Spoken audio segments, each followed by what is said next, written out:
O que o álcool faz no corpo, o que o álcool faz no cérebro, além, obviamente, do câncer que você comentou, o que mais que a gente tem de dados sobre? O órgão mais afetado pelo álcool é o cérebro. Não é nem o fígado. Não é o fígado, é o cérebro. O álcool tem vários mecanismos pelos quais ele causa dano cerebral. Tem um estudo da UK Biobank, que pegou mais de 20 mil exames de ressonância magnética para avaliar o que acontecia com as pessoas ao longo de um certo tempo. Se não me engano, foi 5 anos e fizeram algumas no meio do caminho. É um puta estudo gigantesco. E avaliou que mesmo quantidades baixas de álcool eram capazes de fazerem mudanças perceptíveis, reduzindo o volume cerebral em várias regiões. Mesmo quantidades moderadas, mesmo um intervalo de 5 anos. Dito isso, o álcool promove, e isso foi um estudo recente, 2022, 2021, foi recente agora, que mostrou isso de uma forma mais robusta. Mas a gente já sabe inúmeros outros dados muito óbvios que o álcool causa um dano cerebral por vários mecanismos. Um deles é a toxicidade direta. É muito doido o metabolismo que o cérebro fica mesmo com uma cerveja. Não sei se você já deu uma olhada nisso. Não, diminui o metabolismo de glicose cerebral, mas não diminui necessariamente a atividade cerebral, como, por exemplo, se esperaria de um benzodiazepínico puro. Que parece que ele faz uma alteração no metabolismo energético cerebral. Teoricamente, o etanol, a molécula do álcool, atuaria nos mesmos receptores do benzodiazepínico, né? Semelhante, ele compartilha vários. E ainda assim o efeito é distinto, né? Ainda assim é distinto, porque o etanol ele dá tanto trabalho para o nosso organismo para ser metabolizado. A gente usa hominídeos lá, que eles metabolizam álcool para as frutinhas. Cara, as frutinhas... As frutinhas, o cara toma uma garrafa de tequila e vai falar das frutinhas. Até pouquíssimo tempo atrás não tinha como, era muito difícil acessar um álcool que tivesse mais do que 3% de álcool. Pouquíssimo. Evolutivamente é 0 tempo. E quem acessava esse álcool era um volume muito pequeno e eram raras ocasiões sociais. Não tinha álcool igual tem agora, a torto direito do canto.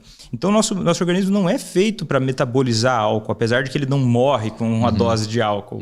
Senão ele nem causaria problema, né? Ele seria excluído socialmente e acabou. E o que acontece? O álcool prejudica o metabolismo de uma forma tão intensa, ele altera o metabolismo, que ele faz com que o cérebro comece a trabalhar com um substrato diferente do que a glicose. Ele usa também glicose, mas usa outros substratos. E ele causa muito estresse oxidativo por várias vias no cérebro, causando lesão cerebral, né? Tanto que a demência alcoólica é uma coisa muito marcante, assim, né? Tanto por o consumo de álcool, do dano direto, tem também outra via. O álcool reduz a capacidade do estômago de absorver vitaminas muito importantes para o cérebro, principalmente vitaminas do complexo B e ácido fólico. Tanto que a gente tem uma demência, a demência de Wernicke-Korsakoff, né? Que está associada ao álcool, e a deficiência vitamínica misturada, porque é uma bagunça que faz com o cérebro. Então, tanto que dos casos de demência, que é um grande problema para os idosos, 10% é uma estimativa que a gente tem, de no mínimo 10% dos casos de demência serem atribuídos ao álcool. Como é que ninguém fala disso? E detalhe, tá? Porque o cara vai olhar aqui e vai falar assim, pô, mas 10% é pouco. A questão é que a gente não sabe mais nada que esteja fortemente relacionado com demência. Você não vê isso com o crack. Talvez o álcool seja uma das coisas que a gente sabe com mais certeza. Outras coisas a gente não tem noção. A demência... eu sei desses dados porque eu trabalhei no mestrado. A demência, 95% da principal demência, que é o Alzheimer, ela é esporádica, que a gente chama. Ninguém sabe como surgiu. 5% é genético, que a gente tem claramente o componente. As outras, a pessoa desenvolve.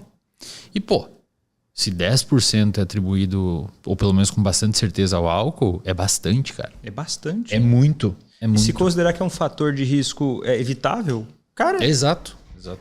E o mais importante é o seguinte, A pessoa que bebe... Não sei se você já viu demência alcoólica ao vivo, a cores, assim. Não. A pessoa começa a esquecer. Triste, cara. É muito triste, porque a pessoa, assim como várias outras demências, a pessoa não percebe. Quem que é o presidente do Brasil?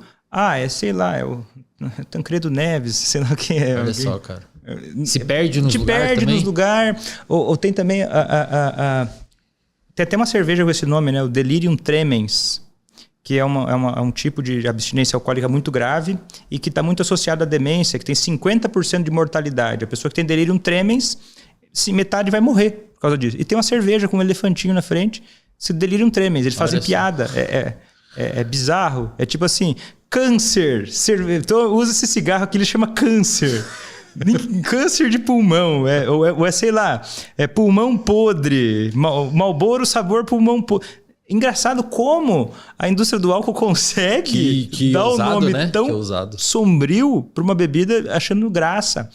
E o que acontece? Até me perdi no raciocínio. Por exemplo, uma pessoa com delirium tremens, eu lembro de um paciente que ele era padeiro. Então ele ficava no leito, ele já estava demenciado, teve delirium tremens e ele fazia pão. Ele deitado assim na cama fazendo pão. É chocante, cara. É chocante. E daí a pessoa que... eu bebo há não sei quantos anos, mas eu não tenho nada. Minha cabeça é boa. É que a demência alcoólica, ela não dá um sintoma para a pessoa. Você fala, o que você está fazendo aí, fulano? Fazendo pão no ar. Fazendo o quê? Fazendo nada. Não tem a percepção de que aquilo está acontecendo. Daí, mais uma vez, eu digo, quem paga a conta? Né? Daí o pessoal fala assim, sempre alguém. A sociedade, alguém. Né? Então, por isso que... Aquele discurso de eu pago o que eu consumo, se eu quiser beber eu bebo, se eu quiser fumar eu fumo, ele é absolutamente falso. Então, o cérebro é o órgão mais afetado, sem sombra de dúvidas. A gente tem lesões nos rins, também eles são muito afetados pelo álcool. Pâncreas, intestino. A microbiota ela é extremamente prejudicada pelo álcool. É como se tivesse uma seletividade para as bactérias boas, né? Sobra só as porcaria. Uhum. Então a pessoa que bebe a cerveja vai dar uma ferrada no intestino dela, vai acontecer toda aquela mesma... aquele mesmo mecanismo de dar leaking, de entrar sujeira no intestino, aumentar interleucinas, a pessoa ficar mais inflamada, que também é mecanismo para doença mental. Também na bipolaridade isso é muito forte. Por exemplo, um bipolar que bebe, essas pequenas mudanças aumentam muito a gravidade do caso, de qualquer doença mental. Né? Inclusive, o álcool é uma grande causa de antecipação. Por exemplo, uma pessoa que teria esquizofrenia, que abriu um quadro mais florido aos 21 anos, começa a beber com 15, ela abre o quadro mais cedo. Não é só a maconha, não é só outras drogas. Bipolaridade, depressão, o álcool está muito associado a suicídio. Então, doenças mentais... O álcool afeta... falar acidente, tudo. Cara, é que o álcool afeta todos os sistemas. Eu desconheço uma substância que ela consegue causar danos em tantos sistemas quanto o álcool. Talvez pela natureza em que ele consegue atravessar tanto a gordura quanto a água. Né? Ele transita pelo corpo de uma forma... Né? A molécula do álcool, ela transita pela gordura e pela água. Então, o que acontece? Uma vez eu falei isso... que às vezes eu me surpreendo, né? Quando eu digo que a molécula do álcool atravessa a gordura, por favor, eu não estou dizendo que o álcool derrete. Alguém interpretou, o pessoal que o álcool derrete a gordura, então ele emagrece. É a bicamada fosfolipídica da célula. Isso, eu estou falando o cérebro da gente, ele é protegido, porque ele é muito sensível. Se dá uma infecção no seu dedão pela unha encravada, é uma coisa. Se dá uma infecção no seu cérebro, é muito grave. Então, a gente tem um mecanismo de proteção chamado membrana hematoencefálica, que é uma camada que tem lipídios, é uma camada que meio de gordura, sabe? Que a gordura ela segura algumas coisas de passar por ali. E todas as células têm gordura também. Todas as células têm gordura. Então, quando uma substância ela passa a gordura tão fácil, ela entra em todas as células, desde a medula óssea até o tudo. Neurônio. Até o neurônio, principalmente o neurônio. E sem falar que ferra o sistema de recompensa também, né? O álcool. Ferra o sistema de recompensa. E a pessoa começa a ficar incapacitada de sentir prazer com outras coisas. incapacitada de sentir prazer com outras coisas. E tem um estudo bem interessante, que ele não, né, é difícil um estudo desse chegar a um nível muito forte, mas é uma teoria bem interessante que fala o seguinte, sobre a gente tem certos desejos, né? Por exemplo, alguns são meio inatos. Por exemplo, a gente tem um instinto, parece que é uma coisa que a gente já vem com isso, de sentir mais atração por uma maçã do que por uma pedra, né? Mesmo sem saber que a maçã é um alimento, a gente tem um certo instinto. Mas, então, que leva a gente a desejar, né? Querer mais, tipo, sei lá, uma maçã do que uma pedra para se alimentar. Quando a gente começa a acostumar o nosso cérebro com álcool, a gente cria como se fosse uma necessidade, o cérebro começa a achar que o álcool é uma necessidade. Inclusive, gera muito desejo por aquilo como se fosse uma necessidade. Superar isso é bem difícil.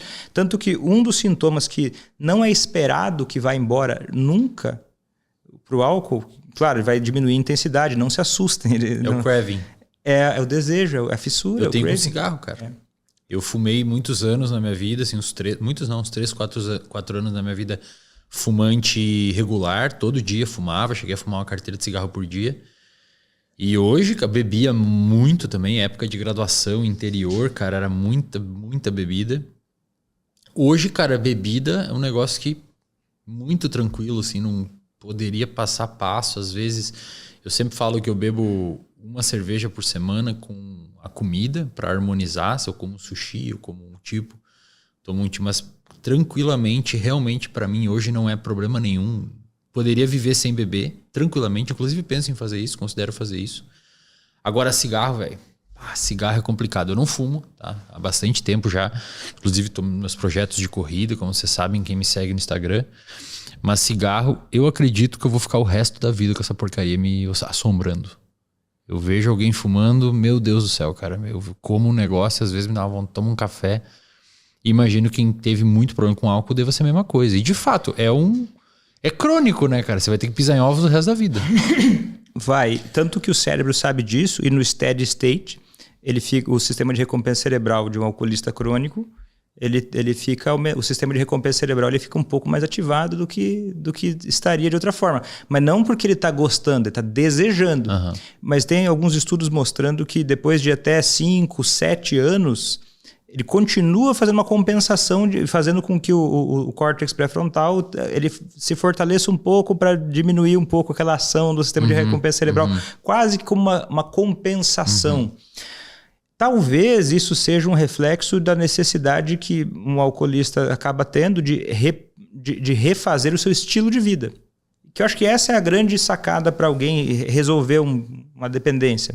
É ela passar por, né, trabalhar essas questões, aprender como é que é o Paranauê, tipo assim, tem certos mecanismos, eu entendo que, poxa, eu vou ter vontade de beber, ou vou ter vontade de fumar, mas isso não vai durar para sempre. Né? Tem gente que não sabe, vai pensar, puxa, eu vou sofrer o tempo todo, mas não vai sofrer o tempo todo, vai sofrer aqui e ali, mas vai passar. E a pessoa vai construindo um estilo de vida em que aquilo perca o valor. Foi o que eu fiz. E outras coisas têm mais valor. E aí vai, né? Aí, como você fala, vai embora um monte de amigo, vai embora um monte de lugar que você frequentava. Que você só aprende a comemorar depois de um tempo, né? No início parece que você está perdendo coisas muito caras, muito importantes, né? Então, outra coisa interessante sobre a fisiologia. O álcool afeta tanto o organismo que se você pegar um hemograma de uma pessoa que bebe, vários não vão ter, tá? Vários não vão ter. Então isso não te isenta de estar com um problema com álcool. Mas você vai ver o VCM aumentado. O que é o VCM no hemograma? É o volume corpuscular médio, que é o volume de que tem uma hemácia. Mesmo que a pessoa não tenha deficiência de ácido fólico e B12, que seriam os principais causadores do aumento do VSM, a gente vê que a lesão medular, que é da onde produz o sangue, está acontecendo pela toxicidade do álcool e está aumentando o VCM. Continua ainda dentro dos valores normais, que é entre 80 e 100, mas a gente já começa a ver que a hemácia vai chegando perto de 90, 95... Aí o fulano fala, não estou bebendo mais, meu VCM não baixa. Não baixa, a conta não está fechando. Você começa a ver que tem sinais. Então, mas você está saudável ainda, né, fulano? Sim, mas a gente está vendo aqui, o álcool ele causa um dano celular e aí também vem o aumento do risco de câncer. Né? Nós temos células que protegem do câncer. Que quando vê uma alteração em alguma célula, tem uma varredura no nosso sistema imunológico que protegeria, né? Não impede, mas ele diminui o risco de ter câncer. O álcool inibe isso. O álcool inibe o sistema imunológico também. Por exemplo, cretinos, durante a pandemia, falaram que o álcool está associado a uma diminuição do risco de Covid. Se passar nas mãos, né? 70. Se passar nas mãos. Mas uns bobão aí falaram que era o vinho e tal. E tem jornais que adoram essa manchete, né? Só que o que acontece? O álcool, a gente já sabe que ele tem tipos de pneumonia. Por exemplo, a pneumonia por uma bactéria típica chamada Klebsiella, que dá uma pneumonia que tem um nome chique chamado Round Pneumonia, que é uma pneumonia redonda, assim, feia pra caramba, de bactérias atípicas, que é relacionada ao alcoolismo. Por quê? Porque além de diminuir a imunidade, ela diminui o jeito que as células ciliares que protegem a nossa árvore respiratória também é prejudicada por conta do álcool. Então pensa, a pessoa que bebe e fuma, ixi, cara, vai sofrer muito. Uma bomba relógio. Mas tem gente... Só que uma coisa que eu gosto de falar também, porque sempre que eu falo essas coisas, eu lembro de pessoas que sempre... quando a gente fala de uma coisa meio disruptiva, tem sempre alguém que bate em frente, né? Então já me lembro de uma coisa.